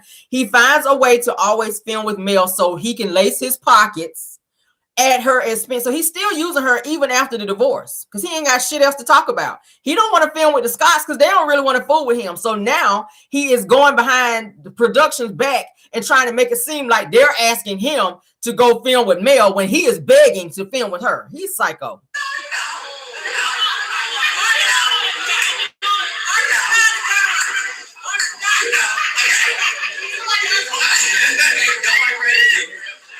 Something else else that came out was the arrest of your ex-husband. Talking about the arrest now. Okay. We're happy about that.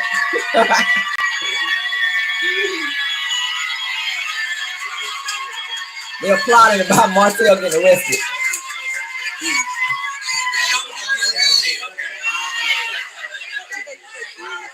So your ex-husband was recently arrested. Woohoo!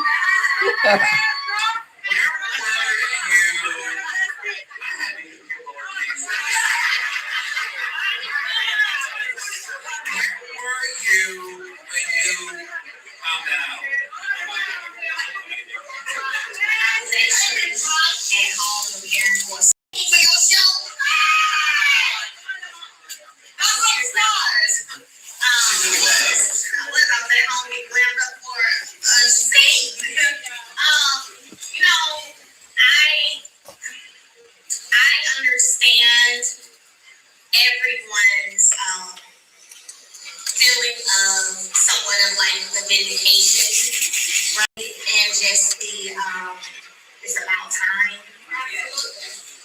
And for me, believe it or not, while I'm there too, it also wasn't a matter that was fun for me. It was not, I wasn't at home cheering and laughing and like, oh yay, no, I wasn't. And Lauren is here.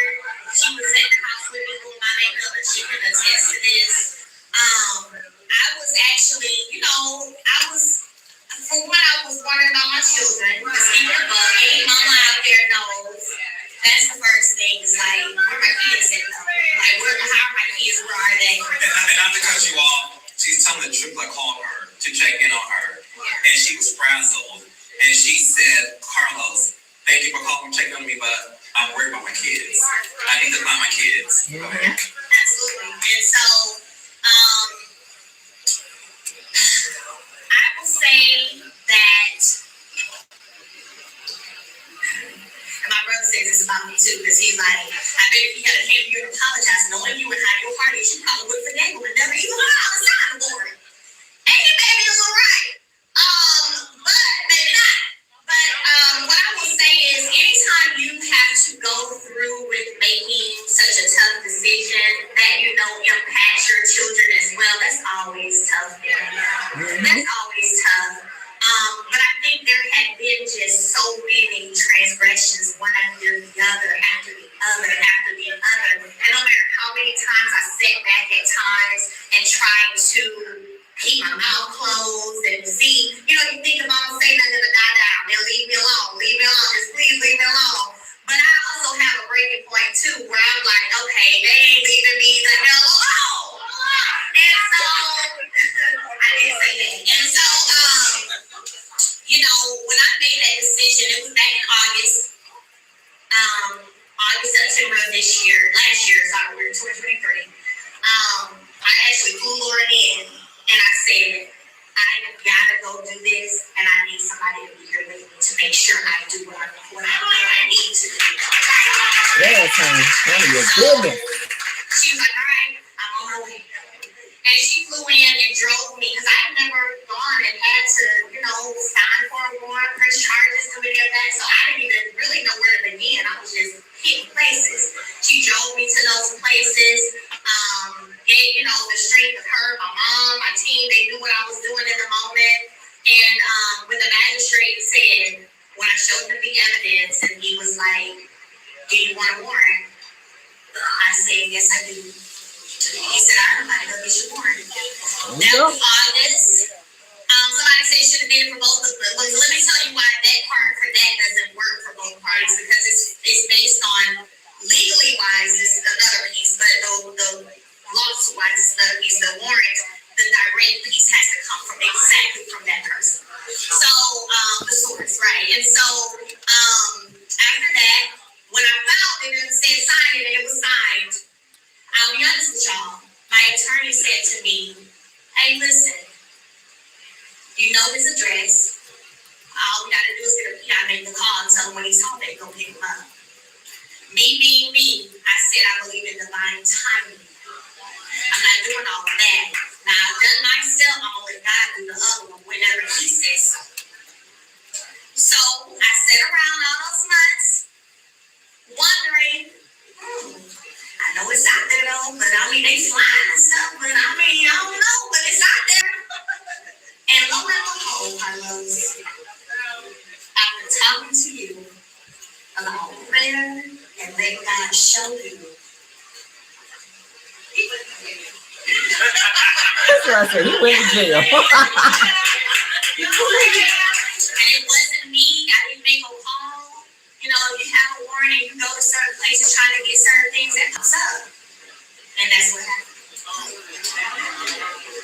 I know we're all like laughing and joking, we're having a good time, and I do love that. But I really want the world to know how deep this is for you, because at the end of the day, Melody, this is a man who proposed to you on your college graduation day. Nobody care, Carlos. By this man, and obviously you were madly in love. You guys were a power couple. You guys were a power couple in the city. You guys built this foundation, and pause it. This woman just got done sitting here talking about how she got this warrant on this man for all the stuff he was doing and would not leave her alone. Carlos's comeback is, this is the man that proposed to you right out of college, and this is the man that you were married to and have 4 beautiful children. What the fuck does that have to do with it? Because obviously he don't be thinking about that when he continues to do the bullshit that he be doing to Mel. Like, cut, boy. Are wonderful. Did you ever think, Melody, in a million years, that your life would end up this way, to where you would even have to do that to somebody who's a father and their kids? Yes. Like, were there moments like, you know? Never would have imagined that, but I will say along the way the telltale signs. Boom. And especially hindsight is everything. I want to be. I'm sorry, guys. It's coming right back, and we're back. So sometimes when you get out of a situation, you're able to reflect and see clearly maybe the things you missed or that you overlooked or you didn't pay attention to. And so when I look back at it now and see how he handled other situations and other people, the lack of maturity, you know, just the inability to just be a full-blown man. You know, where it's like, you know what, we didn't work out, but you know what? I'm gonna leave her alone because I messed up. It is what it is, right? Just leave her alone. I never thought that I would be wishing that I had my children by somebody else. Wow. And that's where I am. And I shared that, you know, with my family, like, dang, like, why have you given for somebody else? Because it just keeps going. It's just going. It's just going. And it's like, when is enough? When do we stop funding the madness? Y'all hear that? Stop it. She said enough is enough. When do we stop funding the madness? She steady throwing these nuggets out here, like, get his ass off the show, Carlos. Why he's still on the show, Carlos? That's what Melody is saying. She says enough is enough. It keeps going and going and going. When do we keep funding the madness? Let's get back. I think the madness, you know, I'm doing this interview with you, Carlos, but I'm gonna keep it a buck. I don't remember the last time I sat down and even did an interview. Like, real talk. So I filmed for the show, but I'm not out here thinking of ways to degrade people and come at people and everybody interview me so I can talk down about everybody. I ain't on that kind of time. Like, life is too short. Life is too short. I got too much in my purpose to be focusing on that's not my focus. So when I have this person that continuously attacks, it becomes a lot. And I don't know if you know that, but fortunately, this networks, I have my own therapist. She's here tonight in the audience. I'm meeting somewhere here, but OWN gives us therapists as well. And so I've had conversations with them too, you know, about where I am and how I'm feeling. I will say this, one thing that you did do is anytime I had a scene, make sure security was there. So I appreciate that. I can stop myself from yelling and acting a fool. Make sure that anybody who's associated with the kingdom feels safe. And that feels and looks differently for every person, right? And that's the reason why, again, you and I have personal conversations. And the one thing that you're a very strong woman, right? And you have this strength that is just so magnificent that I sometimes wonder, like, where did you get it from? But also know that there's nights where you cry yourself to sleep at night. You know what I'm saying? Like, there's nights, because I don't want people to think, like you said, like, you are, yay, it's happening, yes, I'm happy, because at the end of the day, I always look at you and I do wonder, because I work on other reality shows where the woman decided to stay, or she did leave and she got back together with them. You know what I mean? And for you to be able to do that and to do it publicly. And I even remember, and you don't know this, after the first season, I just knew, I was like, oh, it's over. And I mean, I feel horrible that this happened. And then the first reunion, I went in your dressing room and you're pregnant, and I'm like, what's going on? Because we're back together. I said, I was shocked. But I want people to know this, because I don't think you get a lot of credit for this. You follow your heart. And I know some people think you follow the trend of what your audience they want you to do, or what the world wants you to do. One thing that Lala Anthony said that I saw you repost, and I thought of you when she said this, when she said, what people don't understand, when a woman files for divorce, it's the hardest thing in the world, because it's easier to stay. It's easier to stay. It's harder to make the decision to leave.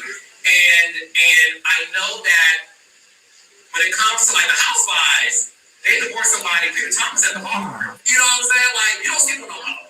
And the housewife gets to like do her thing and date and all this other stuff. You are the first woman in reality television history to have to film with your divorced husband. You know what I mean? And I've never asked you this personally, but since we're all friends, I'm gonna ask you from the, everybody. How hard is it to come to work every day knowing that I have to deal with this? And were there moments? Some things should be complicated. I'm sorry. Shipping isn't one of them. I'm sorry, guys. Gotta add. All right, we're back. Is this show even worth it? Yeah, absolutely. Somebody say absolutely. Yeah, absolutely, man. Coming here tonight was tough. Really? She said coming there tonight was tough. So, literally, thankfully, my mom was in the room with me, Lauren was in the room, my friend Brittany's out here, she's in the room, and they were like, yeah, what's wrong?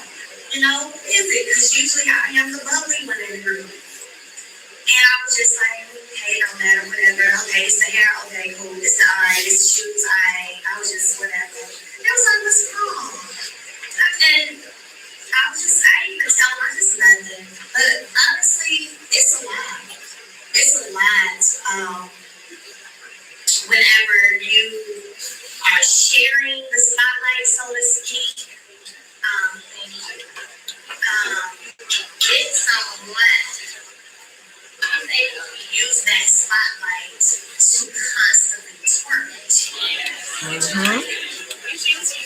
And you know, I've never seen that in my house. Many moments, I ain't never seen that in my life. And knowing that at times, because I'm on a show and a shared platform, sometimes, Carlos, I feel like we don't step in. I hear that? She said, because we're sharing a platform, she's saying that she's tired of being tormented. And she said, for real, Carlos, I've been asking, when y'all gonna step in? Like, tell him, girl. We've been saying that. When is he gonna step in? He focused on Real Housewives of Atlanta.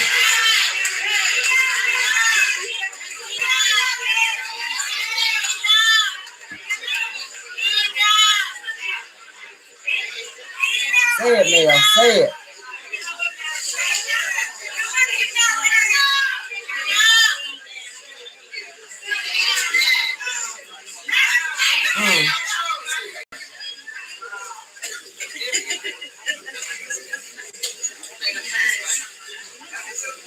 We got you, doctor. She's emotional, guys. That's why it's a little break. She's crying. I just wanted to stay at home and in my room and I come back out. But then I need to show up for her. Aw. My brother is here. She's crying, guys. I was like, no, I'm not doing it. I'm not doing it. And at times, there was a time I was in Snitchin. Aw. Because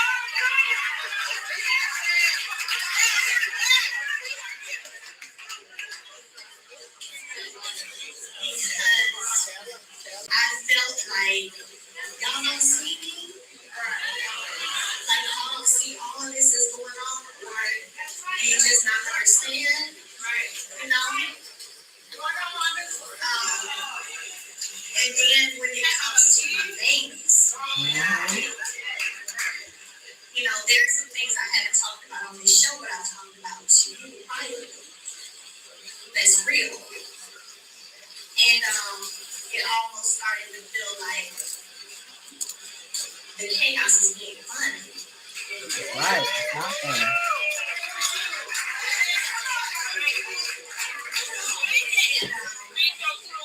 So thankfully to, you know, my family, my team, they really had to talk to me and be like, no, Mel, when Carlos can get back to a good place, you know, y'all can get back to a good place. You gotta just be open, you know, talk to him, maybe he'll understand, you know, but don't charge it to his heart, because that's what I was doing.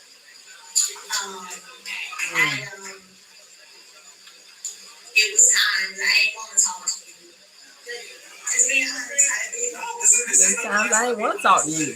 I know that's right. But thankfully, the strength came, you know, and we got to a place where we started talking like we used to talk. I started to feel like you started to see me. I don't know if it was because things started happening to you. See?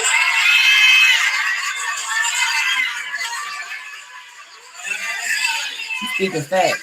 I'm sorry.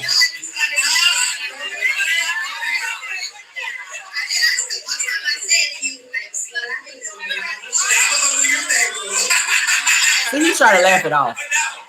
We're gonna talk about it now. Let's talk about it. So obviously, listen, I am aware, right, that I'm the face of the production, right? And that good or bad, everything falls on my lap, right? And stop me if I'm wrong, right? So I helped create and build this show. And I worked my black ass off to do it. Boots on the ground, what we doing, hire the right people, boom, boom, boom, boom. And then there were tons of like personal conversations, right? Like, what are you gonna do?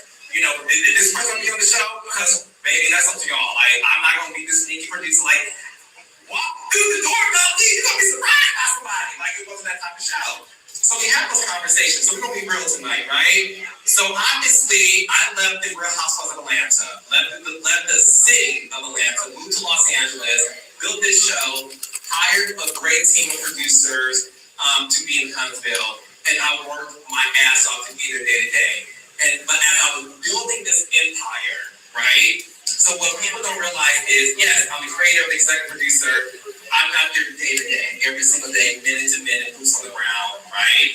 Traveling, you know, all that stuff. So at one point in time, the show gotten so big, right? I'm still involved, but I'm not as involved as I used to be because I got this other show to do. I got this double act, I got this, my podcast, I got all this stuff, right?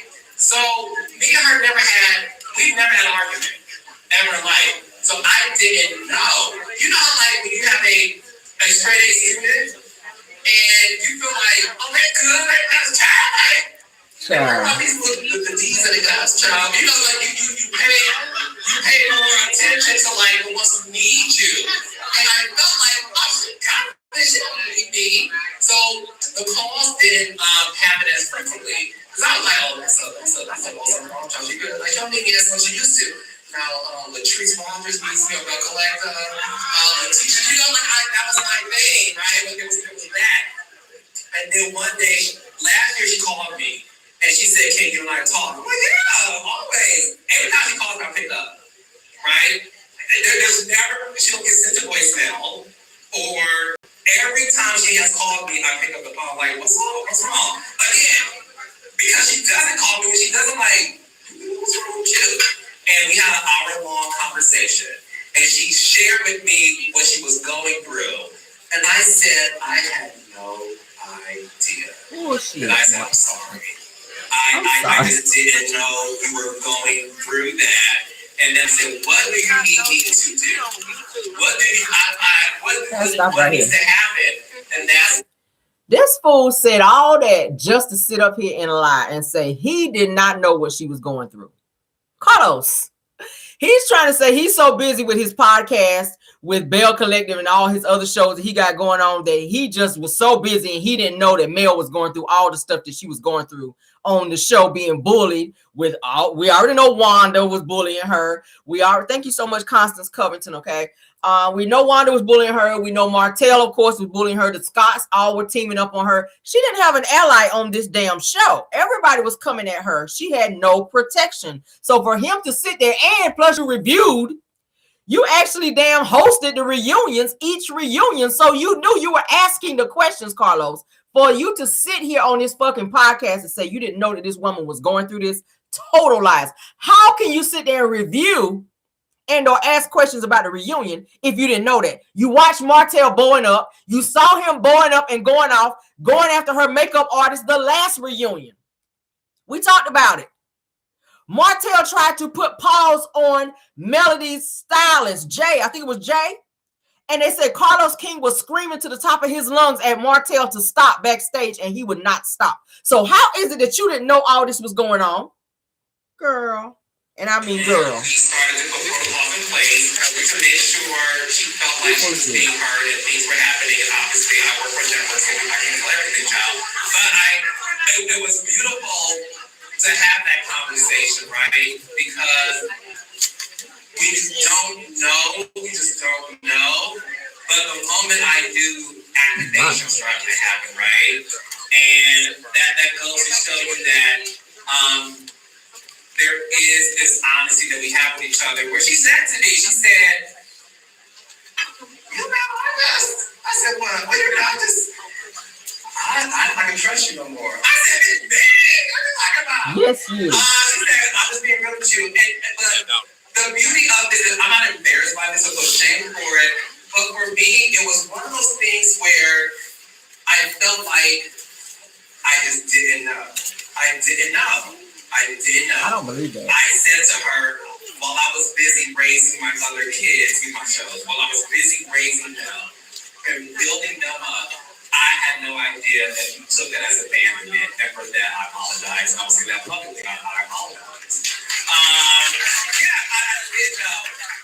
But I don't know how to, Put it in the chat. Put a 1 in the chat if you believe Carlos is sincerely apologizing to her or he don't want to take accountability. Put a 2 in the chat if you don't believe it. Put a 1 if you believe it. Put a 2 if you don't believe it. Let's see. Let's get a poll. If you don't believe his apology and that he knew it, put a 2. Put a 1 if you believe him. But it shows you that, again, I want you guys to understand this. This is a tough job to have. Being on TV, exposing your real life is tough. And then you have someone like me, and I hear, "Oh, you be talking about other people's shows. I'm like, you know, I'm going to go on law. I'm over there on their law." Save big this week on Lidl These ads tonight. Blueberries, $2.99 per pack. Sorry, guys. Sanderson Farm. I'm back. Not so much. But the reason why I'm happy to have this conversation conversation with you is because I really want people to know how this works. And that I'm never going to be somebody who doesn't take accountability for myself to say, I could have done better and I should have done better. I apologize so much. It never felt for a millisecond that I abandoned you, wasn't here for you, was doing whatever, you know, for the show. Because if that was the case, if this show never became before my love and adoration for you, then a sideboard would have been on the show season 1. So we all know that I have always made sure to show you that this ain't gonna be that. So, but thank you for that. And I'm happy that y'all, so we know we're elevators. Shout out to you, Tara.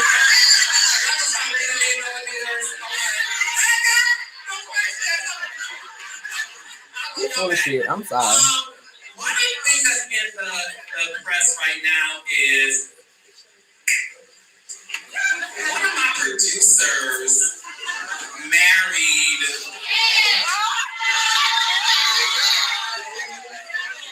Destiny's man. Remember that? Show them the hands who heard this story. Right, Harold. Okay. Mel, raise your hand too. Okay, so for those who don't know. Y'all see how he switched that conversation up real quick from Mel and him not taking accountability? Y'all see how he switched it up to now he's talking about Destiny, man, Moses, Mary, and Sonny? That was real nice, Carlos. We see you. I had a producer named Sonny, but her name should have been Tornado. Sonny, I love you. And y'all remember Destiny, right?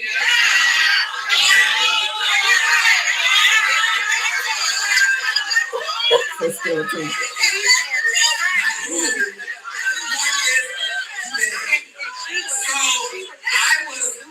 So Sonny was a producer. I'm gonna tell you how this works. I know y'all think Carlos is my child. I'm not this wizard. But long story short, I had a producer named Sonny. And Destiny at the time, hey, is that Stormy? Hey, Stormy! I know you there. Hey, Stormy. Stormy was there, guys. Stormy, yeah. Hey, Stormy. We got Sonny, Stormy, and Tornado. Okay.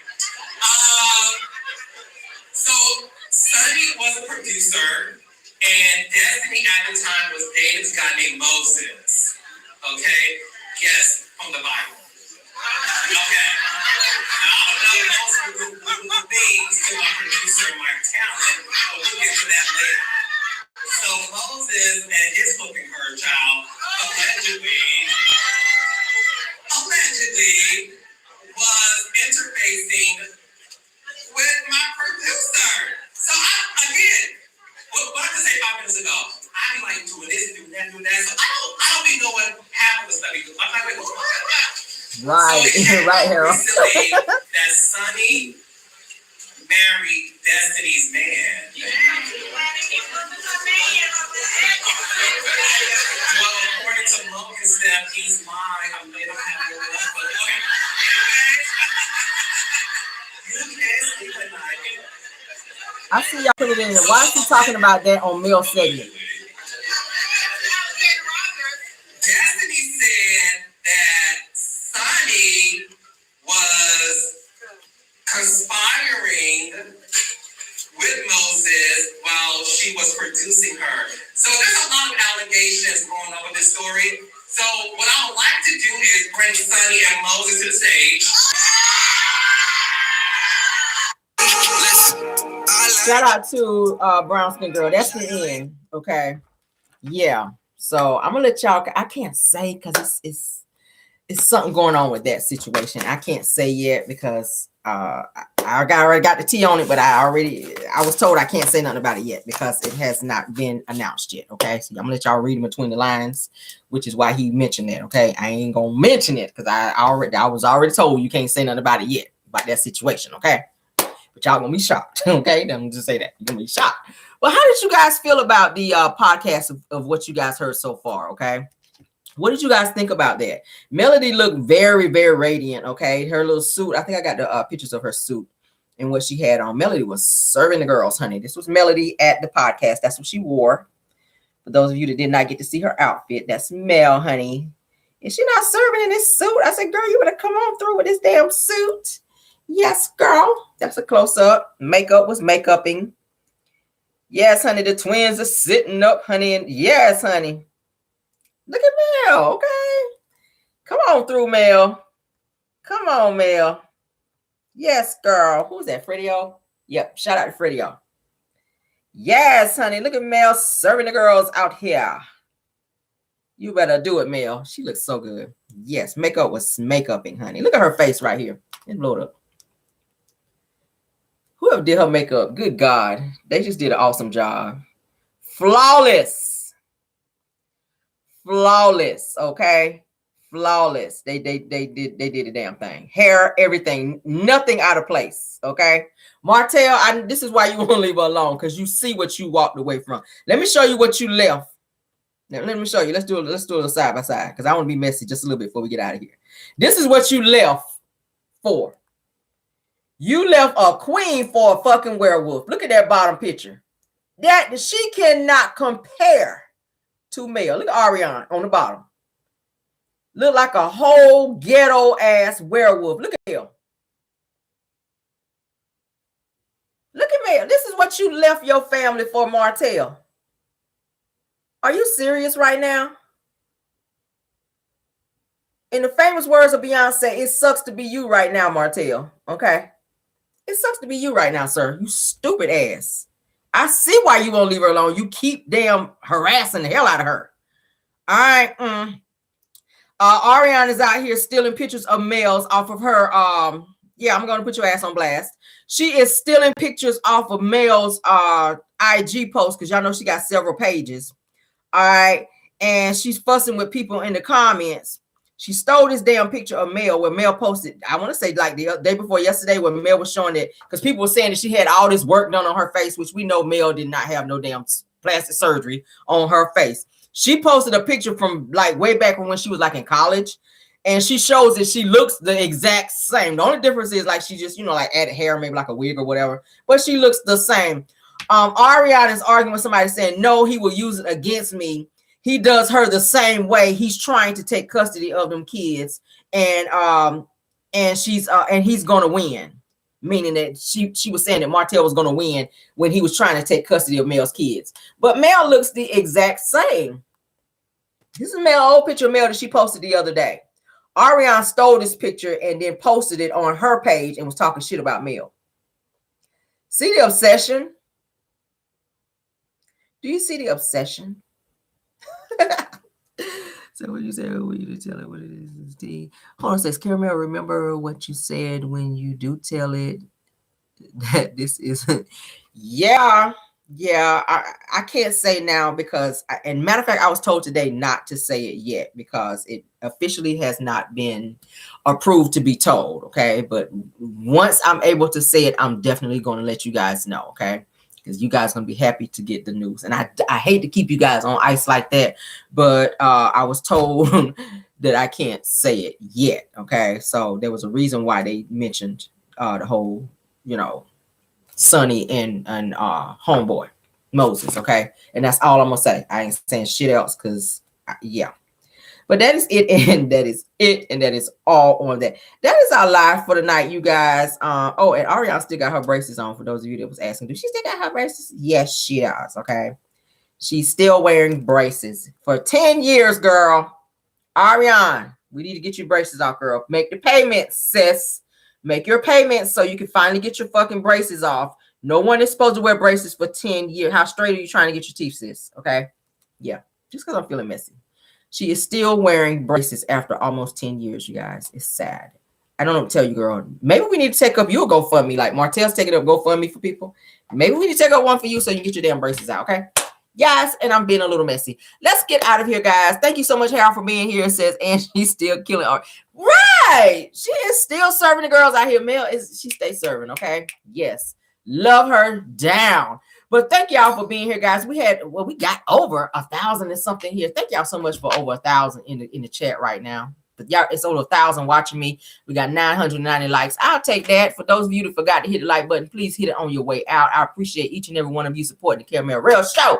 Let's come on back here in the morning, honey, for Car Chronicles, because baby, we got some more stuff. Okay, somebody said, them braces. Mine ain't gonna be on for 10 years. Okay, they told me 2 years, and after that, these hoes is coming off. Believe that, because I'm sick of them.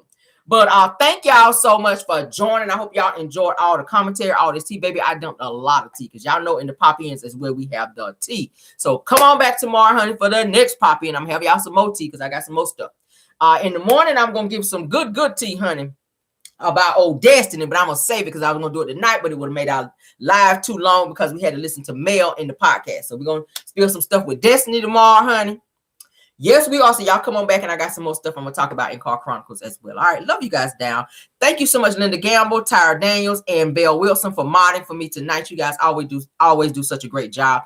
Caramelians, thank y'all for coming in and supporting me so heavy. I appreciate and love each and every one of you guys. Please check out what's her name?